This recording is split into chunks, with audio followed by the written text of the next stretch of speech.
Hello everyone, আসসালামু আলাইকুম। সবাই কেমন আছেন? আমি আপনাদের দয়ায় আলহামদুলিল্লাহ অনেক ভালো আছি। তো আমার প্রতিদিনের রুটিনের মতো আমি আজকে আপনাদের সাথে আমার একটা রুটিন শেয়ার করতে যাচ্ছি। আশা করি আপনাদের অনেক ভালো লাগবে। যাই হোক, এখন সকালে ঘুম থেকে উঠে আমি আমার বাসায় সবার জন্য ব্রেকফাস্ট তৈরি করছি। এর মধ্যে আরেকটা কথা হচ্ছে, আমার ইউটিউব চ্যানেলে যারা যারা সাবস্ক্রাইব করেন নাই, তাড়াতাড়ি আমার ইউটিউব চ্যানেলে সাবস্ক্রাইব করে যান। আর আমি চাচ্ছি আমার ইউটিউব চ্যানেলে অনেক বেশি কাজ করতে। আপনারা যদি আমাকে সাপোর্ট করেন, ইনশাল্লাহ আমি আমার ইউটিউব চ্যানেলে প্রতিনিয়ত আমার টুকটাক কাজ দেন মেকআপ নিয়ে যেহেতু আমি কাজ করি, সবই আপনাদের সাথে আমি শেয়ার করতে পারবো ইনশাল্লাহ। যাই হোক, এই তো আমার বাসায় সবার জন্য আমি চা করতেছি, যেহেতু আমার বাসায় আমি বাদে সবাই অনেক বেশি চা পছন্দ করে। আর আমি দুপুরে খাবারের জন্য সব কিছু রেডি করে নেব এখন। আসলে আমি ব্যক্তিগতভাবে চাটা একদমই পছন্দ করি না। আর চা যদিও আমি খাই, একদম ঠান্ডা করে খাই। আমি সবার মতো গরম গরম খেতে পারি না, এটা আমার পছন্দ না। শুধু চা বলেই না, যে কোনো জিনিস আমি ঠান্ডা করে খেতে অনেক বেশি পছন্দ করি। যাই হোক, এখন আমার দুপুরে রান্নার জন্য এই তো আমি আজকে চাচ্ছি যে একটা আমার সিক্রেট রান্না আপনাদের সাথে শেয়ার করব। আমার থেকে অনেকেই অনেক ভালো রান্না করতে পারেন, কিন্তু আমি চাচ্ছি যে আপনাদের সাথে একটু শেয়ার করতে। আমি জানি আমি তেমন রান্না পারি না, আমার থেকে আপনারা অনেক ভালো রান্না করতে পারেন। যাই হোক, এই তো আমি চালগুলো ভালো মতো ধুয়ে নিয়েছি, যেহেতু আমি সবজি খিচুড়ি রান্না করব।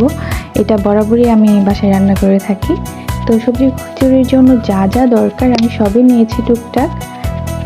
তা আপনারা দেখতে থাকেন।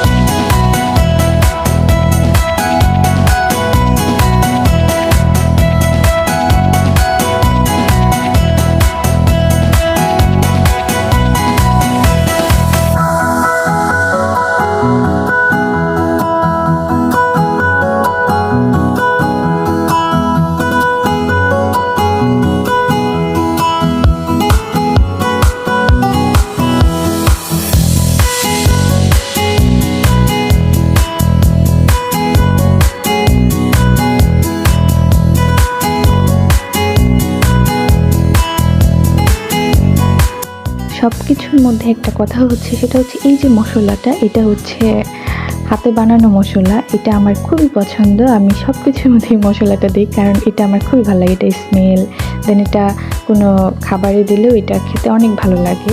আপনাদের সাথে আমি আরেকটা আমার পার্সোনাল কথা শেয়ার করি, সেটা হচ্ছে এই যে সবজির মধ্যে সিম, এই জিনিসটা আমি একদমই পছন্দ করি না। যেটা আমার খুবই খুবই কষ্ট লাগে দেখলেও, খেতেও একদমই পছন্দ করি না। এটা দেখলেই আমার মেজাজ খারাপ হয়ে যায়।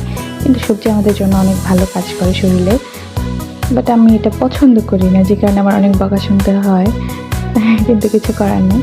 সবজি খিচুড়ি রান্না করতেছি, দেন আমি ফ্রিজে গিয়ে দেখি যে আমার বাসায় আগের দিনের একটু মুরগির মাংস ছিল, যেটা আমি ফেলে না দিয়ে অ্যাড করে দিলাম। কারণ কোনো জিনিসই অপচয় করা আমার একদমই পছন্দ না, আমি একটু অন্যরকম। যাই হোক, খিচুড়ির লাস্টে যে আমি কাজটা করবো সেটা হচ্ছে এই যে মটরশুঁটি, এটা আমার ফ্রিজে ফ্রোজেন করা ছিল, তো আমি বের করে এটা ভালো করে ভেজে নিই। দেন এই যে খিচুড়ির জন্য বেরেস্তাও করে নিয়েছি, এটা আমি দিয়ে দেবো উপর দিয়ে, যেটার টেস্ট আরও বেশি দ্বিগুণ করে দেবে। তো আমার দুপুরের রান্না শেষ। এখন আমার কিছু ঘরের কাজ আছে যেগুলো আমার করতে হবে, ঘরটা গোছানো। মেয়েদের এটা সৌন্দর্যের মধ্যে পড়ে। একটা মেয়ে যদি সুন্দরভাবে থাকে, ইভেন তার ঘর যদি সুন্দর থাকে, মেয়ের সৌন্দর্যটা আরও বেড়ে যায়। তো আমিও ঠিক সেরকমই নিজেকে গোছানোর চেষ্টা করি। আপনারা আমার জন্য দোয়া করবেন যেন আমি আমার স্বপ্নগুলো পূরণ করতে পারি। আমার স্বপ্ন একটাই, কম বেশি সবাই জানে, যে আমি অনেক বড় একটা মেকআপ আর্টিস্ট হব। যাই হোক, আমি আমার স্বপ্নের খুব কাছাকাছি যাব ইনশাল্লাহ। আর খুব কাছাকাছি গিয়েও আপনাদেরকে আমার সাথে যাই। এই যে আমি ঘিটা দিয়ে আমি এটা ঢেকে দিয়েছি, এটার স্মেল সব কিছু মিলিয়ে খিচুড়িটা দারুণ হয়েছিল। এই তো আমার বেগটা আমি গুছিয়ে নিলাম, কারণ আমার অগোছালো একদমই পছন্দ না।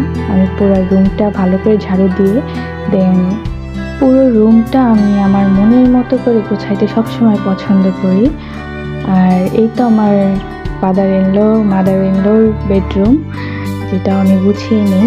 তারপর যেহেতু খিচুড়ি রান্না করেছি, তার সাথে সালাদ ইম্পর্ট্যান্ট, এটা ছাড়া হবে না। আমি খুব দ্রুত সালাদটা কেটে নিই, অলমোস্ট অনেক বেজে গিয়েছিল। কারণ এই যে কাজ করে দেন, ভিডিও করা এটা অনেক সময়ের ব্যাপার। যদি ভিডিও করার জন্য কেউ হেল্প করে তাহলে কাজটা অনেক দ্রুত হয়, ইভেন ভিডিওটা আপলোড করতে পারি খুব দ্রুত। যাই হোক, এই যে খিচুড়ি অনেক মজা হয়েছিল, অনেক টেস্ট। অনেক দিন পর একটা ব্লগ আপনাদের সাথে শেয়ার করেছি। যদি ভালো লাগে অবশ্যই আমাকে জানাবেন। আল্লাহ হাফেজ।